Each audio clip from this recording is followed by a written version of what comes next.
दुष्काळी पाटण तालुक्यातील अधिक माने या प्रगतिशील शेतकऱ्यांना अवघ्या 25 गुंठे क्षेत्रात काकडीची लागवड करून 4 महिन्यात तब्बल 30 टन काकडी उत्पादन घेण्याची किमया साधली। विशेष म्हणजे सगळीकडे भाजीपाल्याचे दर कोसळलेले असताना माने यांना काकडी उत्पादनातून तब्बल 3 लाख रुपयांचे उत्पन्न मिळाले। सातारा जिल्ह्याच्या पाटण तालुक्यातील ढेबेवाडी खोरे हा दुष्काळी भाग म्हणून ओळखला जातो। मात्र याच खोऱ्यातील माने गावात राहणाऱ्या अधिक माने या शेतकऱ्यानं मार्केटच्या गरजेनुसार पिकाचं नियोजन करून चांगली कमाई केली आहे। हा परिसर दुष्काळी असल्यामुळे माने यांनी कमी कालावधीच्या पिकाची निवड केली आणि त्यांनी उन्हाळ्याच्या तोंडावर फेब्रुवारी महिन्यात काकडीची लागवड केली। या लागवडीपूर्वी त्यांनी जमीन भुसभुशीत करून त्यात 5 ट्रॉली शेणखत तसंच 5 ट्रॉली कोंबडी खत टाकलं। जमिनीत बुरशी तयार होऊ नये यासाठी त्यांनी जमिनीवर रोटर फिरवला होता। तसंच बेड तयार करून मल्चिंग पेपरचा वापर करत प्रत्येकी 2 फुटावर अशोक देवियांनी या काकडीचं बियाणं लावलं। या ठिकाणी असलेल्या पाण्याची उपलब्धता लक्षात घेत त्यांनी ठिबक व्यवस्था केली।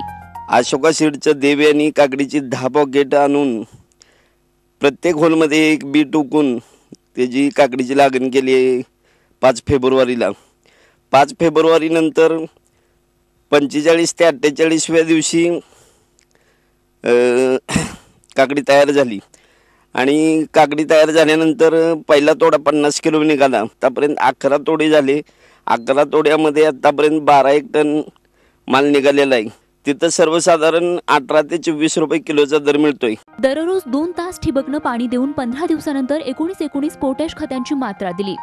तसंच 25 दिवसानंतर मल्टी रिच खत आणि जीवामृताचा डोस पाण्यातून दिला।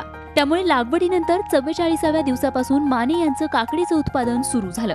या 25 गुंठ्यातून अधिक माने यांनी आजवर काकडीचे 21 तोडे केले असून 30 टन उत्पादन मिळालं आहे।